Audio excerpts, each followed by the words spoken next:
আসসালামু আলাইকুম। এরিকাজ কিচেনের নতুন আরেকটি রেসিপি দেখার জন্য আপনাদের সবাইকে স্বাগত জানাচ্ছি। আপনারা সবাই কেমন আছেন? আজকে আমি আপনাদের সাথে শেয়ার করব টক ঝাল মিষ্টি কাঁচা আমের শরবত বা আম পান্না। সিজন ফুরিয়ে যাওয়ার আগেই এই আম পান্না রেসিপিটি ট্রাই করবেন, আর সাথে থাকবে সংরক্ষণ পদ্ধতি সহ। আশা করি রেসিপিটি আপনাদের সবার কাছে ভালো লাগবে।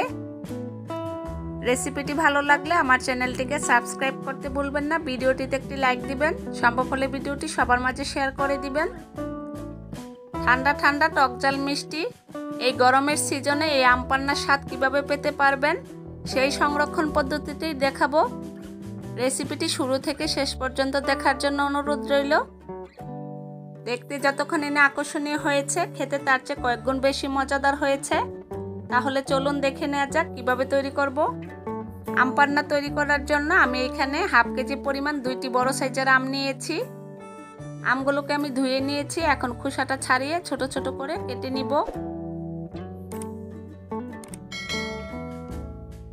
আমগুলোকে আমি ছোট ছোট করে কেটে নিয়েছি। 2 চা চামচ আদা কুচি দিয়েছি, আর দিয়ে দিব 1.5 চা চামচ লবণ। 4টি কাঁচামরিচ দিয়ে দিব, মাঝখান দিয়ে কেটে নিয়েছি। আমি যে কাঁচামরিচগুলো নিয়েছি এই কাঁচামরিচগুলো খুব বেশি একটা জাল না, জাল হলে মরিচের পরিমাণটা আরেকটু কমিয়ে নেবেন। 1 কাপ পরিমাণ চিনি দিয়েছি। এখন দিয়ে দিব 2 কাপ পরিমাণ পানি। চিনি আর লবণের পরিমাণটা আপনারা আপনাদের টেস্ট অনুযায়ী দিয়ে নেবেন। এখন আমি হাঁড়িটা চুলায় বসিয়ে দিয়েছি। খুব ভালোভাবে নেড়ে মিশিয়ে দিব।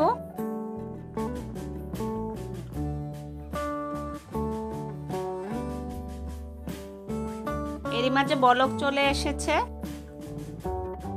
আমগুলোকে খুব ভালোভাবে সিদ্ধ করে নিতে হবে। এরই মাঝে আমগুলোর কালারটা চেঞ্জ হতে শুরু করেছে।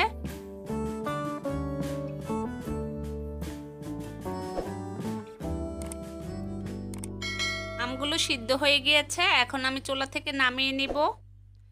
কালারটাও চেঞ্জ হয়ে গিয়েছে। আমগুলোকে চুলা থেকে নামিয়ে আমি ঠান্ডা করে নিব।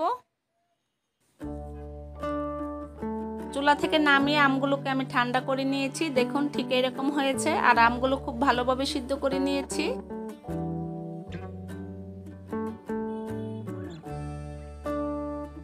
এখানে আমি একটি ব্লেন্ডারের জার নিয়েছি।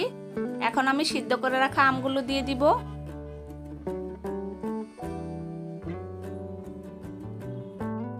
এক চা চামচ বিট লবণ দিয়েছি, আর দিয়ে দিব টালা জিরার গুঁড়া 1.5 চা চামচ। আমি এখানে বড় সাইজের একটি লেবু কেটে নিয়েছি, লেবুর রসটা দিয়ে দিব।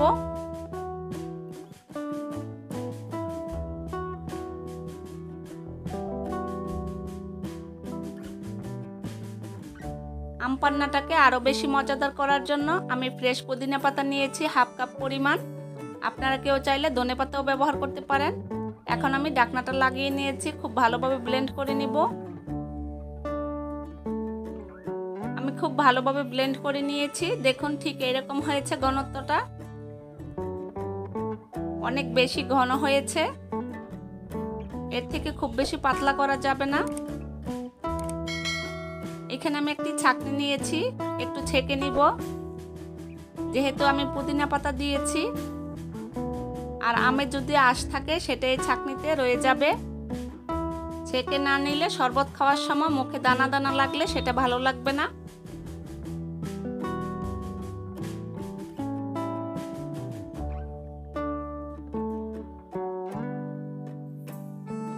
খুব ভালোভাবে ছেঁকে নিয়েছি। দেখুন এই আঁশটুকু বের হয়েছে। এই মিশ্রণটুকু থাকলে শরবতটা খেতে ভালো লাগতো না। এখন আমি এই মিশ্রণটা ফেলে দিব। প্রথমে আমি সংরক্ষণ পদ্ধতি দেখাবো। সবার ফ্রিজে এরকম একটি আইস বক্স থাকে ডিপ ফ্রিজে। এই বক্সটিতে আমি এখন মিশ্রণটা ঢেলে দিব। তারপর আমি 5-6 ঘন্টার জন্য ফ্রিজে রেখে দিব। যখন জমাট বেঁধে যাবে তখন আমি একটি বক্সে খুলে রেখে দিব।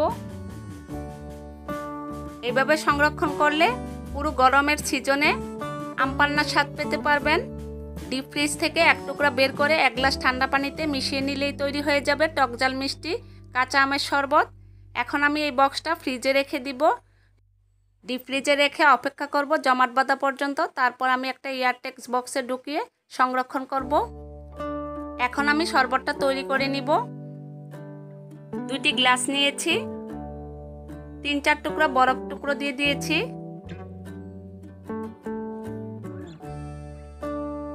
আমের সেই মিশ্রণটা দিয়ে দিব 2 টেবিল চামচ পরিমাণ।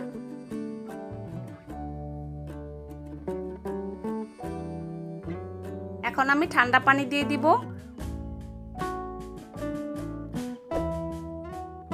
শরবত খাওয়ার আগে খুব ভালোভাবে একটা চামচ দিয়ে নেড়ে মিশিয়ে নিতে হবে।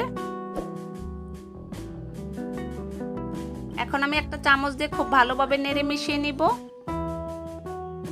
আর অবশ্যই মিষ্টিটা চেক করে নেবেন। আমি যেই পরিমাণে চিনি দিয়েছি চেক করে নিয়েছি, চিনির প্রয়োজন হবে না। দেখুন কালারটা কতটা সুন্দর হয়েছে। এই আমের শরবতের মধ্যে পুদিনা পাতার ফ্লেভারটা খুব বেশি ভালো লাগে। পুদিনা পাতার স্ট্রং ফ্লেভারটা পাওয়ার জন্য উপরে কিছুটা আমি পুদিনা পাতা দিয়ে দিব। তৈরি হয়ে গেল টকঝাল মিষ্টি কাঁচা আমের শরবত বা আম পান্না। আশা করি আমার এই রেসিপিটি আপনাদের সবার কাছে ভালো লেগেছে। রেসিপিটি যদি ভালো লাগে কাঁচা আম ফুরিয়ে যাওয়ার আগে আপনারা বাসায় ট্রাই করে দেখবেন। আর রেসিপিটি কেমন লেগেছে আমাকে কমেন্ট করে জানাবেন। রেসিপিটি ভালো লাগলে আমার চ্যানেলটিকে সাবস্ক্রাইব করতে ভুলবেন না। ভিডিওটিতে একটি লাইক দিবেন, সম্ভব হলে ভিডিওটি সবার মাঝে শেয়ার করবেন। পাশে থাকা বেল বাটনে ক্লিক করে রাখবেন যেন সবার আগে নোটিফিকেশন আপনার কাছে গিয়ে আগে পৌঁছায়। রেসিপিটি দেখার জন্য সবাইকে অসংখ্য ধন্যবাদ। আপনারা সবাই ভালো থাকবেন। আল্লাহ হাফেজ।